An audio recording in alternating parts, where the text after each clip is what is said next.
హైదరాబాద్ కు వైసీపీ అధ్యక్షుడు జగన్ అక్రమాస్తుల కేసులో నాంపల్లి సిబిఐ కోర్టుకు జగన్ హాజరు కానున్నారు.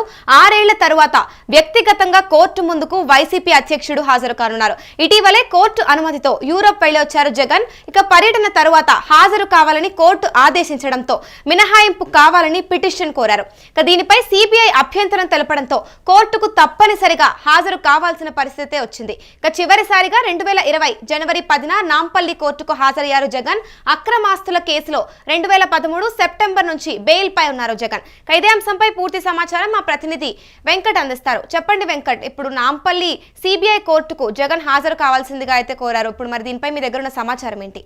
గత కొంతకాలంగా కూడా దాదాపు 2-3 ఏళ్ల నుంచి కూడా జగన్ కోర్టు హాజరు కాని అంశానికి సంబంధించి తీవ్రస్థాయిలో విమర్శలు వస్తూ ఉన్నాయి. అంటే సిబిఐని కూడా కొంత టార్గెట్ చేస్తున్న పరిస్థితి ఉంది. అంటే ఇటు తెలుగుదేశం పార్టీ కానీ గతంలో అంటే జగన్ ముఖ్యమంత్రిగా ఉన్న సమయంలో అసలు ఆయన కోర్టుకు ఎందుకు హాజరు కాలేదు, కనీసం అంటే దాదాపుగా 6 ఏళ్ల పాటు ఆయన ఏ విధంగా మినహాయింపులు తీసుకుంటారనే ప్రశ్నలు అయితే అప్పట్లో పెద్ద ఎత్తున టీడీపీ నుంచి కానీ ఇతర రాజకీయ ప్రత్యర్థుల నుంచి కానీ జగన్ కు ఎదురయ్యాయి.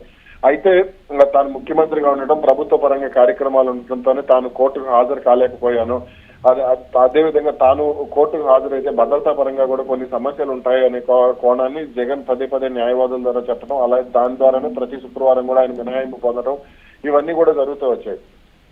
జగన్ ముఖ్యమంత్రిగా ఉన్న సమయంలో 2020 జనవరి 10వ తారీఖు నాంపల్లి కోర్టుకు ఆయన చివరిసారి హాజరయ్యారు. అప్పటి నుంచి కూడా ఇప్పటి వరకు దాదాపు 6 ఏళ్ల పై నుంచి కూడా ఆయన కోర్టుకు హాజరు కాలేదు. దీనికి సంబంధించి అటు నాంపల్లి కోర్టు కూడా ఒక రకంగా అభ్యంతరం వ్యక్తం చేస్తారు. ఎన్నిసార్లు మినహాయింపు పిటిషన్లు వేస్తారు, ఎన్నిసార్లు తప్పించుకోవడానికి ప్రయత్నిస్తారంటూ కూడా కోర్టు ఆగ్రహం వ్యక్తం చేసిన సందర్భాలు ఉన్నాయి. 2011 ఆగస్టు 10న హైకోర్టు సిబిఐ విచారణకు ఆదేశించిన తర్వాత 2011 ఆగస్టు 15 జగన్ పై అక్రమాస్తుల కేసు నమోదైంది. ఆ తర్వాత అంటే మరుసటి ఏడాది మే 27వ తారీఖున జగన్ అరెస్ట్ చేశారు. 16 నెలల పాటు అప్పుడు జైల్లో ఉన్నారు. అయితే 2013 సెప్టెంబర్ 24న బెయిల్ పై జగన్ విడుదలయ్యారు. అక్కడి నుంచి ప్రతి శుక్రవారం కూడా ఆయన కోర్టుకు హాజరు కావడం ఇవన్నీ కూడా జరిగినాయి. అయితే 2019లో అధికారంలోకి వచ్చిన తర్వాత మాత్రమే ఆయన కోర్టుకు హాజరు కాలేదు.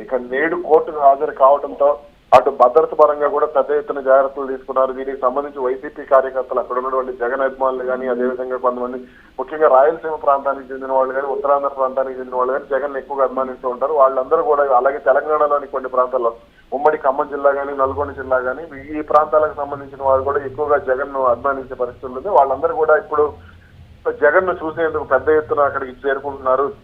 అంటే దాదాపు 23 నెలల తర్వాత జగన్ హైదరాబాద్ వెళ్తున్నారు. కాబట్టి భద్రత పరంగా కూడా ఎటువంటి సమస్యలు రాకుండా కూడా ఇప్పటికే పోలీసులు పటిష్టమైనటువంటి భద్రతను కూడా ఏర్పాటు చేయడం జరిగింది. నేడు జగన్ కోర్టులో హాజరైన తర్వాత సిబిఐ కోర్టు న్యాయమూర్తి ఏ విధంగా ఉత్తర్వులు ఇస్తారో, దానికి సంబంధించి ఎటువంటి పరిణామాలు ఉంటాయన్నది కూడా కొంత ఆసక్తిని రేపే అంశమే.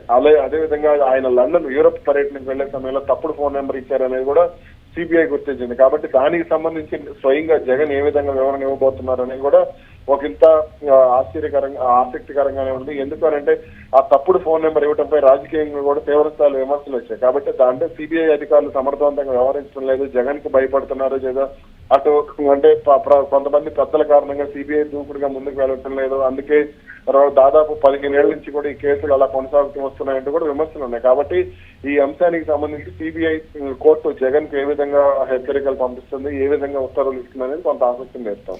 మరి ఇప్పుడు ఏదైతే లండన్ పర్యటనలో తప్పుడు ఫోన్ నెంబర్ ఇచ్చారని పోలీసులు అభ్యంతరం తెలిపారో, మరి ఇది కేసు విచారణపై ప్రభావం చూపుతుందంటారా?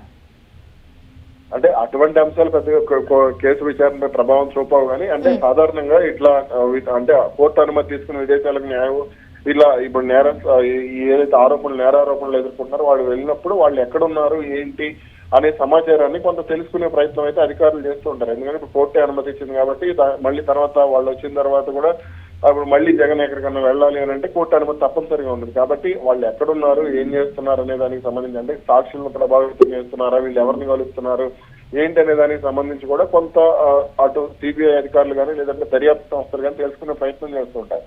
కానీ జగన్ తప్పుడు ఫోన్ నెంబర్ ఇవ్వడంతో ఆయన ట్రేస్ చేయలేకపోయాం, ఆయన ఎక్కడున్నారో తెలుసుకోలేకపోయాం అంటూ కూడా కోర్టుకు సిబిఐ అధికారులు చెప్పడం జరిగింది. దీంతోనే కోర్టుకు హాజరయ్యేలాగా, దానికి సంబంధించి మీకు వివరణ ఇచ్చేలాగా చూడాలి అంటూ కూడా న్యాయమూర్తిని కొంత సిబిఐ బలమైన వాదనలు వినిపిస్తుందని కోర్టుకు రావాలని కూడా ఆదేశించినట్టు తెలుస్తోంది. మరి ఇప్పుడు ఈ రోజు జగన్ కనుక కోర్టుకు హాజరైనట్లయితే సిబిఐ నెక్స్ట్ అడుగు ఏంటంటారు? ప్రస్తుతానికైతే దీనికి సంబంధించి ఏ విధంగా ముందు అంటే ఎటువంటి కీలక అడుగులు అయితే దాదాపుగా ఉండకపోవచ్చు, కానీ జగన్ అయితే ప్రతి శుక్రవారం కోర్టు హాజరు కావాలి అని సిబిఐ ఉత్తర్వులు ఇచ్చే అవకాశాలే కనపడుతున్నాయని ఇది కూడా వినపడుతుంది. ఎందుకంటే జగన్ అధికారం 2024లో అధికారం కోల్పోయిన తర్వాత ఎక్కువగా బెంగళూరులోనే ఉంటున్నారు.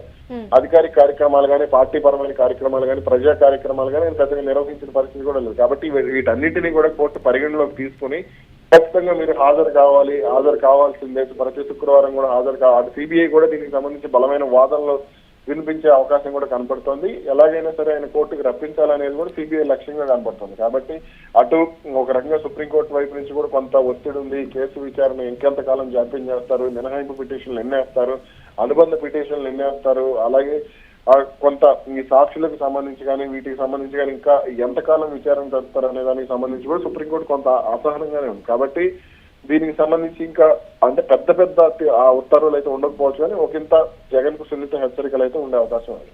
మరి ఇప్పుడు విచారణ ఆలస్యం కోసం సిబిఐ మరియు ఇటు జగన్ పక్షం ఒకరినొకరైతే ఆలస్యం చేస్తూ ఉన్నాయంటూ బాధ్యులను చేస్తూ ఉన్నారు. మరి అసలు ఎవరు బాధ్యత అంటారు దీనికి?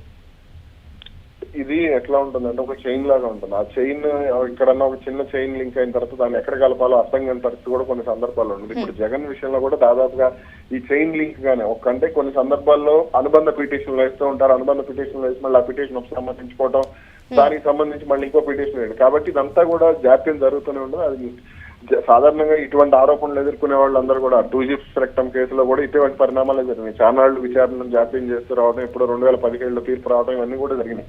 ఇప్పుడు జగన్ విషయంలో కూడా దాదాపుగా ఈ చైన్ కి సంబంధించి అంటే ఈ పిటిషన్ ఒకదాని తర్వాత ఒక పిటిషన్ వేయటం, మళ్ళీ వేసిన పిటిషన్ ఉపసంహరించుకోవటం, మళ్ళీ కొత్త పిటిషన్ వేయటం, ఈ న్యాయ వ్యవస్థలో లొసుగులను ఉపయోగించుకోవటం, ఇవన్నీ కూడా కొంత జాప్యం జరుగుతూ ఉంటాయి. కాబట్టి దీనికి సంబంధించి ఇప్పట్లో అయితే అంటే సిబిఐ పరంగా కూడా సిబిఐ దూకుడుగా వెళ్ళటం లేదు, వాళ్ళకి కొంత ఒత్తిడి ఉంది. అదేవిధంగా జగన్ కూడా దీని నుంచి తప్పించుకోవడానికి బయటపడడానికి ప్రయత్నాలు చేస్తున్నారు. అదేవిధంగా అటు తెలంగాణ మాజీ మంత్రి సబితా ఇంద్రారెడ్డి, అలాగే ఐఏఎస్ అధికారి శ్రీలక్ష్మి, వీళ్ళందరూ కూడా కొంత దీని నుంచి తప్పించుకోవడానికి ప్రయత్నాలు చేస్తున్నారు. దీంతోనే వాళ్ళ పిటిషన్ వాళ్ళ తరఫున వేస్తూ వస్తున్నారు. దీంతోనే సిబిఐ కూడా బలంగా వాదనలు వినిపించలేకపోతుంది. వాదనలు వినిపించి ఒక కొత్త అంశాన్ని లేకపోతే దానికి సంబంధించి మరో పిటిషన్ ఏదో ఒక రూపంలో పిటిషన్ దాఖలవుతూ వస్తుంది. కాబట్టి దీనికి సంబంధించి అదైతే ఇప్పట్లో తేలే వ్యవహారం కాదు అనేది స్పష్టంగా చెప్పొచ్చు. మరి సిబిఐ కోర్టు నుంచి ఉత్తర్వులు ఏముంటాయనే చూడాలి. మరి ఇప్పుడు కేసులో తీర్పు అనేది ఏపీ రాజకీయాల సమీకరణలపై ఎంత మేరకు ప్రభావం చూపిస్తుంది అంటారు వెంకట్? ఒక రకంగా చెప్పాలంటే అది ముగిసిపోయిన అధ్యాయం. జగన్ పై కేసులు ఉన్నాయి. జగన్ అక్రమాస్తుల కేసులో నిందితుడుగా ఉన్నారు, లేదంటే ఆరోపణలు ఎదుర్కొంటున్నారు, అభియోగాలు ఎదుర్కొంటున్నారు అనేది పదే అది టీడీపీ ఆరోపణలు చేస్తూ వచ్చింది, లేదా జనసేన ఆరోపణలు చేస్తూ వచ్చింది, బీజేపీ కొన్ని సందర్భాల్లో మాట్లాడుతూ వచ్చింది, కాంగ్రెస్ మాట్లాడుతూ వచ్చింది. ఇవన్నీ వచ్చినా గానీ 2019లో జగన్ ముఖ్యమంత్రి అయ్యారు. కాబట్టి అది ప్రజల మీద లేదా రాజకీయ పరిణామాల మీద ప్రభావం చూపించే అవకాశాలు అయితే తక్కువ. ఆయన ఏదన్నా పీక్ దశలోకి వెళ్ళిపోయి విచారణ పీక్ దశలో ఉండి ఆయన ఖచ్చితంగా అరెస్ట్ చేయాల్సిందే అని సుప్రీంకోర్టు కానీ వీళ్ళందరూ కూడా ఆదేశాలు ఇస్తే, నాటి కేంద్ర ప్రభుత్వం కూడా దీనికి సంబంధించి కొంత దూకుడుగా ఉంటే మాత్రమే ఇది రాజకీయ పరిణామాలపై కొద్ది గొప్ప ప్రభావం పడే అవకాశం ఉంటుంది. కానీ ప్రస్తుతానికైతే దీనికి సంబంధించి ఎటువంటి రాజకీయ ప్రభావం అంటే రాజకీయంగా ప్రభావాలు ఉండకపోవచ్చు. కేవలం ఆరోపణలు చేయడానికి మాత్రమే పనికొస్తుంది అనేది అయితే ఈ పరిణామంగా చెప్పుకోవచ్చు. Right, thank you Venkat. చూసుకుంటే హైదరాబాద్ కు వైసీపీ అధ్యక్షుడు జగన్ రానున్నారు. అక్రమాస్తుల కేసులో నాంపల్లి సిబిఐ కోర్టుకు జగన్ హాజరు కానున్నారు. 6 ఏళ్ల తరువాత వ్యక్తిగతంగా కోర్టు ముందుకు వైసీపీ అధ్యక్షుడు రానున్నారు. ఇటీవలే కోర్టు అనుమతితో యూరప్ వెళ్లి వచ్చారు జగన్. ఇక పర్యటన తరువాత హాజరు కావాలని కోర్టు ఆదేశించడంతో మినహాయింపు కావాలని పిటిషన్ వేశారు. దీనిపై సిబిఐ అభ్యంతరం తెలపడంతో కోర్టుకు తప్పనిసరిగా హాజరు కావాల్సిన పరిస్థితి వచ్చింది. ఇక చివరిసారిగా 2020 జనవరి 10న నాంపల్లి కోర్టుకు హాజరయ్యారు జగన్. అక్రమాస్తుల కేసులో 2013 సెప్టెంబర్ నుంచి బెయిల్ పై అయితే ఉన్నారు.